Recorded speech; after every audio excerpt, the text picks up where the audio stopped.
You don't wake up one day and suddenly feel like a different person because a number changed on a screen. There's no fireworks, no music, no voice announcing that you've crossed a finish line. And yet, when you hit $1 million invested, something inside you quietly shifts, not in the way movies show it, not in the loud, arrogant, champagne-popping way. It changes in a far more subtle, unsettling, deeply psychological way. It changes how you breathe when bills arrive. It changes how your shoulders feel when you walk into a room. It changes the conversations you have with yourself late at night, when no one else is watching. If you're someone who cares too much, you already know that money has never just been money to you. It's been safety. It's been responsibility. It's been proof that you're doing enough, that you're not failing the people you love, that you're not falling behind in a world that never slows down. You didn't chase $1 million to feel superior. You chased it because you were tired of the quiet fear, the background noise, that constant mental calculation running in your head, even on your best days. And that's why hitting this number doesn't feel like victory at first. It feels strange. Psychologically,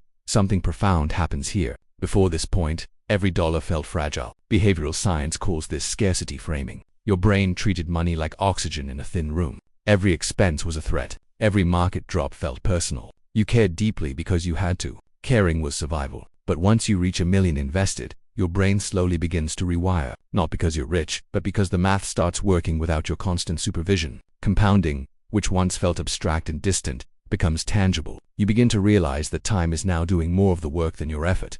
And this is where the emotional shift begins. You notice that the market moving doesn't spike your heart rate the way it used to. A red day no longer feels like a moral failure. A green day doesn't feel like proof of worth. Neuroscience shows that when perceived safety increases, the amygdala, brain's fear center, reduces its grip. You're not fearless. You're calmer. And for someone who has spent their entire life caring too much, calm can feel unfamiliar, almost uncomfortable.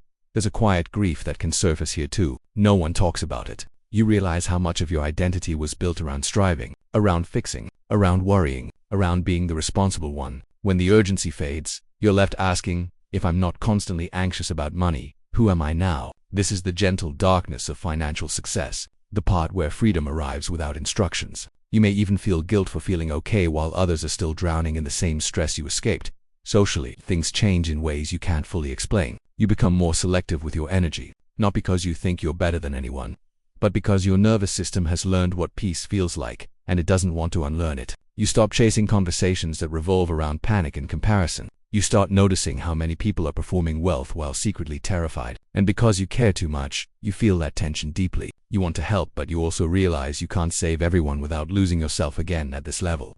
Money stops being the main character and becomes the background. This is the psychological milestone most people misunderstand. $1 million invested doesn't mean luxury. It means option. It means you can say no without your stomach dropping. It means mistakes no longer threaten your entire future. The stress response loop that once dominated your thoughts begins to loosen. And in that space, something unexpected emerges. Clarity. You start asking better questions. Not how do I make more, but why am I making it? Not what if I lose everything, but what actually matters if I don't. There is, however, an unhealthy side if you're not careful. People who care too much can turn this milestone into a new prison. The fear doesn't disappear. It just evolves. You might start obsessing over preserving instead of growing, overprotecting instead of living, over-optimization instead of joy. Psychology calls this loss fixation. The higher you climb, the more afraid you become of falling. And if unchecked, it can shrink your world just as much as scarcity once did. But there is a healthier path, and it begins with understanding what this number truly represents. $1 million invested is not a finish line. It's a psychological permission slip. Permission to stop proving. Permission to slow down your nervous system. Permission to decouple your self-worth from your net worth. The people who thrive after this milestone are not the ones who squeeze every extra basis point. They're the ones who learn to trust themselves again, who allow life to be more than preparation for disaster. What's most surprising is how your relationship with time changes. Before, time felt like an enemy. You were racing against inflation, aging, missed opportunities. After time becomes an ally, you feel patience in your body. Decisions stretch out. You're no longer reacting. You're responding. And for someone who has lived in constant anticipation of what could go wrong, this feels like finally exhaling after holding your breath for years.